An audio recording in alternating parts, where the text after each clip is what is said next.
O que você acha que foi o seu diferencial? Porque você também deve conhecer, às vezes no seu segmento ou em outro segmento, sempre tem alguém, às vezes, um amigo próximo, alguém que a gente conhece, um familiar, ou em qualquer coisa que você fala assim, cara, ele é bom, mas o que te fez e você E trazer pra além. turma e além, assim, sabe?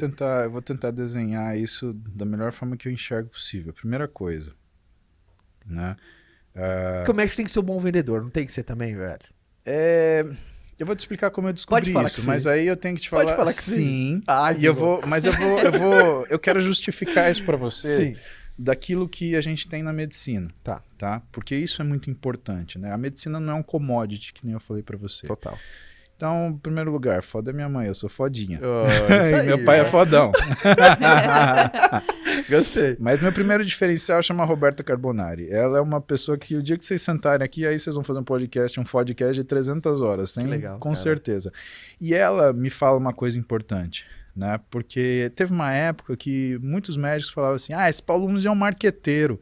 E isso, cara, me doía, porque eu não vendia nada, eu informava as pessoas que não podiam passar comigo porque não tinha oportunidade ou condição ou espaço ou qualquer outra coisa assim, elas pelo menos deixavam de fazer uma cagada pra fazer uma coisa certa. Uhum. E o desgraçado que falava isso não fazia porra nenhuma. Justo. E aí ela virou pra mim e falou assim, por que você tá bravo te chamando de marqueteiro? Isso é um elogio. Eu falei, Eu acho elogio total. Ela virou pra mim e falou assim, Paulo, marketing não é um xingamento, o marketing é fundamental. O marketing fez a igreja católica, o marketing fez a igreja muçulmana, o marketing fez todas as religiões, o marketing fez a gente entender que a gente precisasse de um governo, o marketing fez a gente entender que a gente precisasse viver em sociedade. É o marketing, a forma que você se apresenta. E você vender uma coisa não é pecado, Paulo. Não é assim. Então a primeira coisa... chama Roberta Carbonari. Segunda coisa, são 3 coisas que eu vi o Mário Sérgio Cortella falando, né? Um beijo pro professor Mário. Beijo, professor Mário. Né? Ele, o Leandro Carnal, tem muitas coisas que eu olho pontualmente que eu falo, puta, isso tinha que ensinar na faculdade de medicina, né? Então, o que eu fiz? Né? De uma forma muito humilde, né? Porque eu não tive o Mauro Sérgio Cortella para me falar isso. Sim. E né? muita coisa por tentativa e erro também, testando, validando, Sim. descobrindo. Eu sempre dividi o conhecimento que eu tinha, desde aluno de medicina. Então eu tinha um blog que chamava Performance com Saúde. Depois eu tive um Orkut. Depois eu tive Facebook. Depois o Instagram. Né? E hoje eu tenho o Twitter. Mas o Twitter eu só faço para arrumar rola. Não faço para nada sério. Né? Se você for me ver no Twitter, eu sempre mando uma pergunta para criar uma encrenca nervosa. Assim.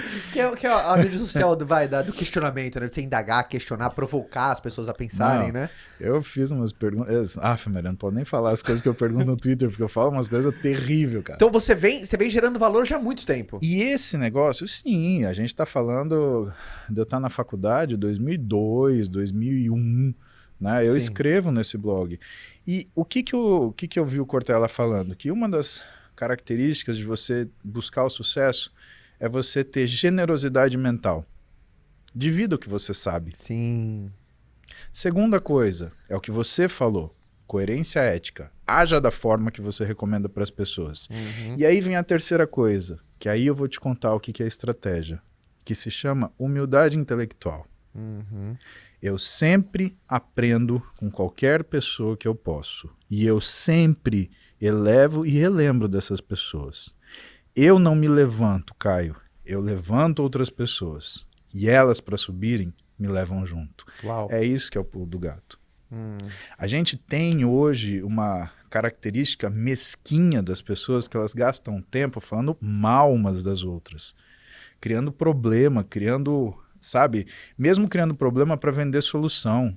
Gente, isso não atrai ninguém, isso é feio. Procura gente boa para você se associar, para você aprender, para você crescer. Fala bem dessas pessoas, fala o que você aprendeu. É mais importante você ter essa humildade intelectual do que você ter, por exemplo, generosidade mental, porque tá cheio de gente querendo falar do que não entende e falando abobrinha, quando podia estar falando de gente que entende muito, mas não tem espaço, e não tá. Então, sabe, meus amigos que são médicos, meus professores, as pessoas que eu dei aula. Você sabe o que eu falo para meus alunos no Interligas? Para 16 mil moleques, eu falo, ó, vocês têm a obrigação, não é de chegar onde eu tô, é de me passar. É verdade. Vocês têm que entender que a via do progresso, ela é uma via de superação. Eu trabalhei tudo isso para vocês não terem que começar do zero, para vocês começarem de mim. Eu sou o degrau, cara. Então, se você com a sua idade, que eu tenho hoje, né, quando você tiver a minha idade, você não for 10 vezes melhor do que eu, não é mal para você. Mas eu vou sentir que eu falhei. Uhum. Então, por favor, me supere. Vai para um lugar que eu tenha que assistir a sua aula e prestando atenção.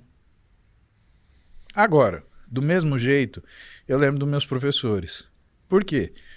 Pode ser que algumas coisas eu tenha estudado mais profundamente que eles. Uhum. Só que são pessoas extremamente generosas, Caio. E com certeza, eu nunca vou conseguir superar eles como pessoas. Sim. Então eles são, para mim, gigantes, cara. Que... De repente, cara, eu me vi andando ombro a ombro. A importância de ter mentores, né, cara? E assim, aquilo pesa e te traz uma responsabilidade boa, porque você olha não só para aquilo que você tem, mas você olha porque você construiu. Isso é uma coisa muito maior. Sabe? Aquilo que é o patrimônio intelectual que ninguém te tira. Uhum. Sabe? O americano ele tem uma forma bonita de falar isso, né? O que você se formou, né? A faculdade que você fez. Sua alma mater, ele chama. Né? Sua primeira alma. E por quê? Porque a tua formação ninguém rouba, ninguém suja, ninguém... Nada, aquilo é seu, cara. Aquilo é a sua alma. Aquilo é quem você é. Teu conhecimento é o maior porto seguro, né? Exato. Em cima dele você pode reconstruir a sua vida, ninguém tira ele de você. Isso, puta, isso é muito forte. E, cara, muito forte isso que você falou. E desde a da pergunta primária, o que você fez para ter um resultado, e já deu para ver esse auto... E quando você se importa de maneira genuína e você gera valor na frente, porque às vezes eu conheço quantos profissionais que às vezes tem medo de meio que de contar tudo que sabem, porque eu falo assim, puxa, se eu contar tudo que sabes... Não me sobra nada, né? Não me sobra nada. Será que as pessoas vão querer os meus... Não, isso é síndrome do impostor, Caio. Isso não daí, tem muito, cara, não tem muito. Isso daí, o que é isso daí? Mas eu te são aqueles que explico estão isso. sempre criticando, né? Sabe, Fabi, eu olho isso de uma forma... Eu prefiro olhar de uma outra ótica, né? Então, dois psicólogos muito inteligentes, Dunning e Kruger, em 1999, eles quiseram estudar o que era a curva do aprendizado. E quiseram estudar mais ainda o que era a noção do conhecimento. E o que eles fizeram? Eles pegaram 4 grupos, perguntaram para esses 4 grupos o quanto eles sabiam de um determinado assunto. E aí eles fizeram uma prova para esses 4 grupos. O que eles descobriram? Que quanto menos a pessoa conhecia o assunto, mais ela achava que ela conhecia. Caraca! Só que isso, né, você olha essa ponta da curva, né? Ou seja, o cara que era o mais ignorante era o que achava, isso daí eu sei, 80%, 90%. E é o que tá mais cheio aí fora, né, cara? Exato. Nossa, que loucura. Isso agora, existe o cara que tá na outra ponta, que é o cara que sabe demais. Isso é o corolário do que é o que a gente chama efeito Dunning-Kruger. O cara que sabe muito, ele sabe tanto aquilo que para ele aquilo é básico. Então ele olha para você e fala assim, mas isso ela sabe. É aquele professor de faculdade que dava aquela aula terrível de didática. Por quê? Porque ele achava que a gente sabia aquilo e que aquilo era uma coisa extremamente fácil. E a gente não fazia ideia daquela merda de cátion, ânion, porque passa pela barreira. Falou, tio, eu acabei de sair de química, geografia, matemática, estudos sociais, OSPB. Você tá falando para mim de biofísica, mano. A membrana da pele do sapo, eu te odeio com força, porque você está falando isso para mim, que eu não consigo pegar na primeira aula que eu vejo. Né? E isso é importante. E por que eu falo isso para você? A gente tem uma realidade. Abriu-se muitas faculdades de medicina, mas não se abriram vagas de residência. Fabi, Caio, isso é um crime com os médicos. Você pega o cara, bota para estudar 6 anos e depois você nega a ele a possibilidade dele se tornar um especialista, que é o que ele mais quer. Uhum. E esses caras que não conseguiram fazer a residência falam, mas eles são piores que os outros. Não são. Porra, quando eu fui fazer a prova de ortopedia, a gente tinha 3 vagas. 3. Tinham 20 caras da minha sala que queriam fazer ortopedia. Você acha que qualquer um desses um era melhor que o outro? Porra, a gente entrou junto na faculdade de medicina, a gente passou junto pelos estágios, a gente foi aprovado junto em todos. Você vai falar que um é melhor que o outro, um é pior que o outro? Não é. E aí? E falta médico. Como que faz? Falta especialista. Sim. Não tem vaga de residência para esses caras. E o que que aconteceu? Esses caras, eles foram tomar o caminho mais difícil. Porque todo mundo que é especialista fala, eu fiz o caminho difícil.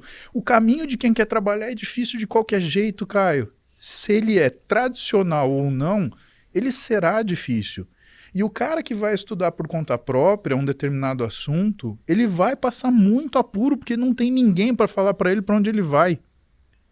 Essa galera é esforçada. E muitas vezes essa galera, além de tudo, tem boa vontade. Então, o que que acontece? Essas pessoas, elas acabam se calando, ou acabam se fechando, ou acabam caindo numa noção de marketing que tá errado. Por quê? Porque o cara fala assim, putz, eu não posso falar isso porque eu não sou uma autoridade, então eu vou fazer um TikTok bonitinho. E aí o cara que tem a formação clássica, ele olha para esse médico e ele olha como um médico de menor valor. Eu sou contra isso. Porra, você é bom? Dá a mão para quem você acha que não é. Ajuda esse cara a chegar no seu patamar, em vez de ficar criticando. Animal. Porque é assim, isso é ser colega, cara. Ajuda a melhorar a categoria, né? Exato, é isso que é ser colega. Você não é uma loja de venda de imóveis em São Caetano, São Bernardo. Porra!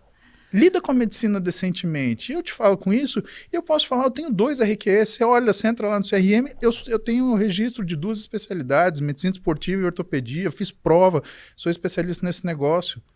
E eu quero ajudar quem está fazendo isso, por quê? Porque eu enxergo que essa gente tem valor, sabe? E assim, o pior lugar para você colocar é num pedestal. Sabe por quê? Porque quando você está em cima dele, ninguém pode te ajudar. É verdade. Exato. E todo mundo tem dor de barriga, Caio.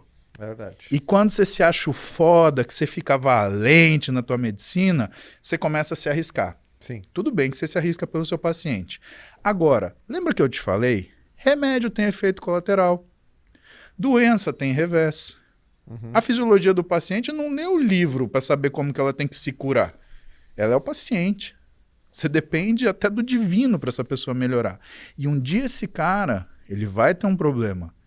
E aí, meu amigo, quem que vai ajudar o cara que está no pedestal? Ninguém.